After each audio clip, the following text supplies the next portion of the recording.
Avant de plonger dans cette histoire incroyable, pensez à vous abonner à la chaîne et à activer la cloche. Ici, chaque récit a quelque chose à dire, et vous ne voudrez pas en manquer un seul. David avait toujours cru que l'amour était une notion simple, jusqu'au jour où il rencontra Clara. Il était assis à la terrasse d'un petit café du centre-ville, observant distraitement les passants, quand un éclat de rire l'attira. Ce rire, clair et sincère, venait d'une jeune femme en fauteuil roulant qui commandait son café avec un sourire qui illuminait toute la rue. Clara avait été victime d'un accident quelques années plus tôt qui l'avait laissée paralysée des jambes. Depuis, sa vie avait radicalement changé. Elle avait dû réapprendre à vivre, à se battre contre les regards compatissants, les murmures, et parfois, les moqueries. Mais elle n'avait jamais laissé son fauteuil définir sa valeur ou sa joie de vivre. David, en voyant Clara pour la première fois, fut frappé par sa présence. Ce n'était pas simplement son sourire ou sa beauté, mais cette force tranquille, cette lumière intérieure que rien ni personne n'avait réussi à éteindre. Il se surprit à vouloir la connaître, à vouloir comprendre ce qui la rendait si vivante malgré les épreuves. De son côté, Clara sentit quelque chose d'inattendu en David. Ce n'était pas de la pitié, ni un intérêt superficiel. C'était un regard sincère, curieux, presque tendre. Pour la première fois depuis longtemps, elle sentit qu'elle pouvait être elle-même, sans masque, sans devoir se justifier pour sa condition. Cette rencontre n'était pas le fruit du hasard. C'était le début d'une histoire qui allait défier les préjugés, briser les stéréotypes, et montrer à tous que l'amour véritable ne connaît ni limite ni barrière physique. David et Clara ne savaient pas encore que ce premier rire partagé allait les conduire jusqu'à l'autel, face à une salle remplie de larmes et d'émotions, célébrant un amour pur et inébranlable. David était assis à la terrasse du café, son carnet ouvert devant lui, essayant d'écrire quelques idées pour un projet professionnel. Le soleil de l'après-midi baignait la rue d'une lumière dorée. Il leva les yeux et aperçut Clara rentrer. Elle avançait avec assurance, malgré son fauteuil roulant, et commanda son café en souriant au barista. Mais alors qu'elle se dirigeait vers une table libre à côté de David, ce dernier, distrait par ses pensées, renversa son café sur sa propre chemise.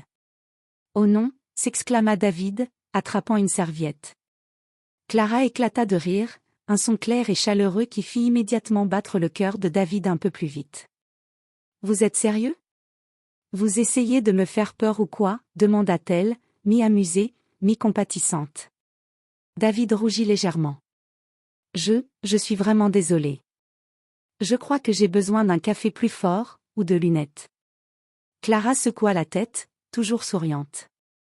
Je crois que vous avez surtout besoin de quelqu'un pour vous rappeler de regarder où vous mettez les pieds. Moi, ça va, je gère. Il sourit timidement. Je m'appelle David. Et vous êtes ? Clara. Son regard était franc, direct, mais doux. Ravi de vous rencontrer, même dans ces circonstances humides. Ils rirent ensemble, et ce rire brisa la barrière invisible entre deux inconnus. David proposa de partager la table, et Clara accepta. La conversation s'enchaîna naturellement. Ils parlèrent de livres, de musique, et de voyages. David était fasciné par sa vivacité d'esprit et son humour subtil. Clara, de son côté, était intriguée par sa gentillesse et sa capacité à écouter sans juger. Alors qu'ils parlaient, David sentit une connexion profonde, quelque chose qu'il n'avait jamais ressenti avant. Et Clara, pour la première fois depuis longtemps, se sentit vue pour ce qu'elle était vraiment, non pour son fauteuil ou les épreuves qu'elle avait traversées. À la fin de l'après-midi, ils échangèrent leurs numéros. David savait qu'il voulait la revoir. Clara savait qu'elle voulait lui laisser une chance, malgré les blessures du passé et les jugements des autres. Cette rencontre n'était que le début d'une histoire qui allait bouleverser leur vie, prouver que l'amour peut tout transcender, et émouvoir ceux qui croiseraient leur chemin. Les semaines qui suivirent leur rencontre au café furent remplies de messages, d'appels et de rendez-vous improvisés. David et Clara se découvraient peu à peu, riant de leur maladresse, partageant leurs rêves et leurs peurs. Mais la réalité n'était jamais loin. Un soir, alors qu'ils se promenaient dans un parc, main dans la main, Clara sentit le regard des passants. Des murmures étouffés, des sourcils levés. « Il regarde toujours », murmura-t-elle, un peu blessée. David serra sa main avec douceur. « Clara, tu es magnifique. Et tu sais quoi? Leur regard ne compte pas. Je t'aime, et c'est tout ce qui importe. Elle sourit malgré elle, mais l'inconfort restait. Les remarques venaient parfois même de ses proches.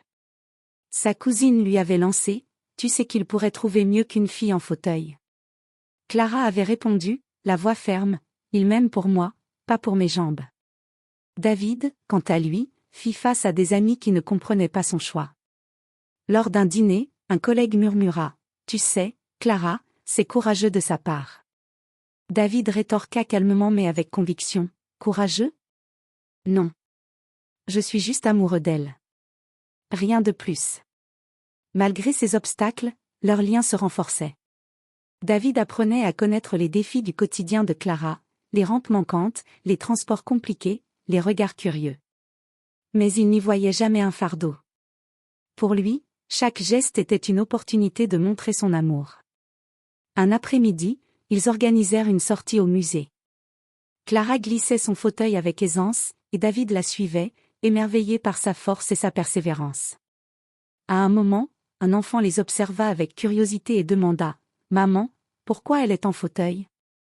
Clara se pencha et répondit avec douceur: parce que mon corps a eu un accident, mais mon cœur et mon esprit sont plus grands que jamais. David sourit, ému par sa sagesse. Il réalisa que l'amour véritable n'était pas seulement romantique, c'était aussi un engagement à soutenir, protéger et célébrer l'autre, malgré les jugements du monde. Cette période de leur relation, où les regards et les paroles des autres pesaient parfois lourd, cimenta leur complicité. Ils comprirent que l'adversité ne faisait que révéler la force de leur amour. Et à chaque épreuve, leur lien devenait plus solide, prêt à affronter le plus grand jour de leur vie, celui où ils se diraient « oui » devant tous ceux qu'ils aimaient. Le soleil se levait doucement sur la petite chapelle, baignant les vitraux de couleurs chaudes. L'air était chargé d'émotions, et l'excitation se lisait sur le visage des invités. Les fleurs blanches, les rubans délicats et les bougies parfumées créaient une atmosphère à la fois élégante et intimiste. Clara se préparait dans une chambre attenante. Sa robe blanche tombait parfaitement sur son fauteuil, scintillant légèrement sous la lumière du matin. Elle tremblait un peu, non pas de peur, mais d'émotion. Des larmes de joie coulaient sur ses joues lorsqu'elle repensa à toutes les épreuves surmontées pour arriver à ce moment. « Tu es magnifique, Clara !» murmura sa meilleure amie en lui ajustant le voile. Clara sourit faiblement. « Merci, je n'arrive pas à croire que ce jour soit enfin arrivé. » De son côté, David ajustait sa cravate devant le miroir du salon. Ses mains tremblaient légèrement. Il repensa à leur rencontre au café, à chaque sourire échangé, chaque épreuve traversée ensemble. Tout menait à ce moment précis. Lorsque la musique démarra, un silence respectueux s'installa dans la chapelle. Clara fit son entrée, poussée doucement par son frère. Les invités se levèrent, certains essuyant déjà des larmes. David resta figé, le souffle coupé par la beauté et la grâce de Clara. Son cœur battait si fort qu'il avait l'impression que le monde entier s'était arrêté. Clara roula jusqu'à l'autel, leurs yeux se rencontrant. Dans ce simple regard, il y avait des promesses silencieuses, des souvenirs de batailles passées, et surtout, un amour inébranlable. Le prêtre commença la cérémonie, mais leurs pensées étaient ailleurs, centrées l'un sur l'autre. Clara prit la main de David, ses doigts tremblants mais déterminés. « David, je promets de t'aimer, de te soutenir, et de partager chaque moment de cette vie avec toi, peu importe les défis. » David, la voix étranglée par l'émotion, répondit: « Clara, je promets de rester à tes côtés, de célébrer chaque sourire, de sécher chaque larme, et de t'aimer plus fort chaque jour. » À ce moment, un silence respectueux enveloppa la salle. Les invités, touchés par la sincérité et la pureté de leur amour, versaient des larmes de bonheur. Puis le prêtre conclut: « Vous pouvez embrasser la mariée. » David se pencha doucement, et leurs lèvres se rencontrèrent dans un baiser chargé d'émotion. Les applaudissements et les larmes des invités éclatèrent à ce moment, célébrant non seulement leur union, mais aussi la force et la beauté d'un amour qui avait triomphé de tous les obstacles. Clara sourit, les yeux brillants, et murmura: « On l'a fait, ensemble. » David serra sa main, ressentant un bonheur qu'il n'avait jamais connu. Ce mariage n'était pas seulement la célébration d'un amour, mais la preuve que les barrières, les jugements et les difficultés pouvaient être surmontés lorsque deux âmes se trouvaient véritablement. La cérémonie terminée, David et Clara roulèrent doucement à travers la salle, main dans la main, saluant les invités. Chaque sourire, chaque regard ému, chaque larme versée renforçait la magie du moment. Les parents de Clara sanglotaient de bonheur, et même les plus sceptiques parmi les amis de David semblaient bouleversés par l'authenticité de leur amour. Lors du premier discours, le frère de Clara prit la parole. Clara a toujours été une battante, une femme qui ne se laisse jamais abattre. Et aujourd'hui, en voyant David à ses côtés, je sais qu'elle a trouvé quelqu'un qui l'aime vraiment, et pas seulement pour ce que les autres voient. David sentit son cœur se serrer d'émotion. Il se leva à son tour et dit : Je n'ai jamais cru aux contes de fées, jusqu'à ce que je rencontre Clara. Elle m'a appris que l'amour vrai ne regarde pas l'apparence ou les obstacles. Il voit le cœur, la force et l'âme de l'autre. Clara, merci de m'avoir choisi. Je promets de passer chaque jour à te montrer que je suis digne de ton amour. Clara, les yeux brillants de larmes, murmura. Et moi, je promets de t'aimer dans chaque moment, bon ou mauvais, avec la même intensité que le jour où nous nous sommes rencontrés. Lorsque le couple dansa pour la première fois, la salle entière était émue. Les invités, jeunes et vieux, étaient submergés par la beauté de leur relation. Certains essuyaient leurs larmes, d'autres souriaient, mais tous ressentaient la puissance de cet amour pur et inébranlable. Dans les jours et semaines qui suivirent, David et Clara découvrirent la beauté de la vie à deux. Les défis quotidiens liés au fauteuil de Clara n'étaient jamais des obstacles pour eux, ils étaient des occasions de se soutenir mutuellement, de rire, et de renforcer leur complicité.